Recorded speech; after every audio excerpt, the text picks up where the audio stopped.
जन्माष्टमी की विस्तृत कहानी। जन्माष्टमी का पर्व भगवान श्री कृष्ण के जन्म की खुशी में मनाया जाता है, जिन्हें हिंदू धर्म में भगवान विष्णु का 8वां अवतार माना जाता है। ये पर्व भारत में विशेष रूप से भाद्रपद मास की कृष्ण पक्ष की अष्टमी तिथि को मनाया जाता है। आइए विस्तार से जानते हैं जन्माष्टमी की कथाओं। भगवान श्री कृष्ण के जन्म की अद्भुत कहानी की शुरुआत मथुरा नगरी से होती है, जहाँ कंस नामक एक क्रूर राजा राज्य करता था। कंस का हृदय अत्यंत कठोर था और उसने अपने राज्य में अत्याचार और आतंक का साम्राज्य स्थापित कर रखा था। कंस की बहन देवकी का विवाह यदुवंशी वसुदेव से हुआ था। विवाह के समय जब कंस देवकी और वसुदेव को स्वयं विदा करने जा रहा था, तब एक अद्भुत आकाशवाणी हुई। आकाशवाणी में कहा गया कि हे कंस, जिस बहन को तू इतने प्रेम से विदा कर रहा है, उसी का 8वां पुत्र तेरा वध करेगा। ये सुनकर कंस अत्यंत घबरा गया और उसने तुरंत अपनी बहन देवकी और वसुदेव को बंदी बना लिया। उसने अपने सैनिकों को आदेश दिया कि देवकी के हर नवजात शिशु को जन्म लेते ही मार दिया जाए, ताकि उसकी मृत्यु का खतरा समाप्त हो सके। कंस ने अपने आदेश का पालन करते हुए देवकी के साथों बच्चों को जन्म लेते ही मार डाला। जब देवकी के 8वें पुत्र का जन्म होना था, उस समय पूरी मथुरा नगरी में अंधकार छाया हुआ था। यह आधी रात का समय था और कारागार में वसुदेव और देवकी बहुत चिंतित थे। तभी अचानक कारागार में एक दिव्य प्रकाश प्रकट हुआ और भगवान विष्णु स्वयं प्रकट हुए। उन्होंने वसुदेव और देवकी को सांत्वना दी और कहा, मैं तुम्हारे पुत्र के रूप में जन्म लेने वाला हूँ। तुम उसे गोकुल में नंद बाबा और यशोदा माता के पास छोड़ आओ, वह वही सुरक्षित रहेगा।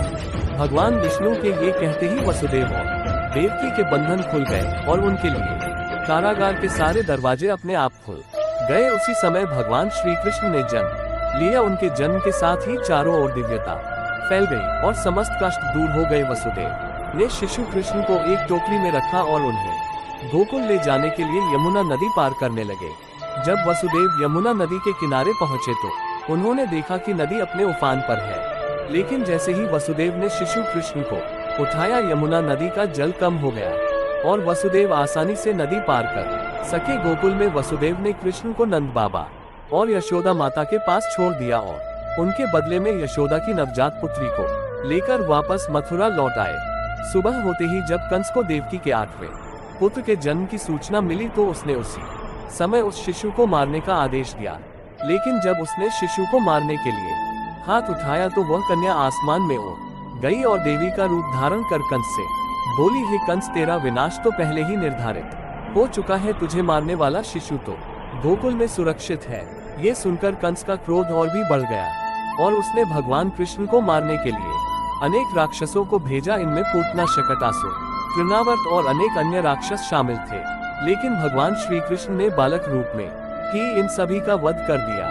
गोकुल में श्री कृष्ण ने अपने बालपन में कई अद्भुत लीलाएं की। वे अपनी माता यशोदा से माखन चुरा कर खाते थे, जिसे गोपियां माखन चोर कहकर पुकारती थी। उन्होंने गोवर्धन पर्वत उठाकर गोकुल वासियों को इंद्र के प्रकोप से बचाया। उनके मित्रों के साथ रासलीला और राधा के साथ उनके प्रेम की कथा भी बहुत प्रसिद्ध है। श्री कृष्ण ने अपने बचपन में ही कई असुरों का संहार किया और अंततः कंस को भी उसके ही दरबार में जाकर मारा। उन्होंने मथुरा नगरी को कंस के आतंक से मुक्त कर अपने माता पिता को स्वतंत्र किया और वहां के लोगों को शांति और सुरक्षा प्रदान की। जन्माष्टमी का पर्व भगवान श्री कृष्ण के जीवन और उनकी लीलाओं का स्मरण कराता है। इस दिन लोग व्रत रखते हैं, मंदिरों में झांकियां सजाई जाती हैं और रात भर जागरण करके भगवान कृष्ण के जन्म का उत्सव मनाया जाता है। उनके जन्म के समय ठीक मध्यरात्रि को भगवान की मूर्ति को झूले में बैठाकर झुलाया जाता है और भक्तगण नंद के आनंद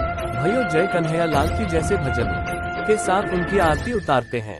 इस प्रकार जन्माष्टमी का पर्व हमें भगवान श्री कृष्ण के जीवन से जुड़े विभिन्न पहलुओं से अवगत कराता है और हमें धर्म, कर्म और प्रेम के मार्ग पर चलने की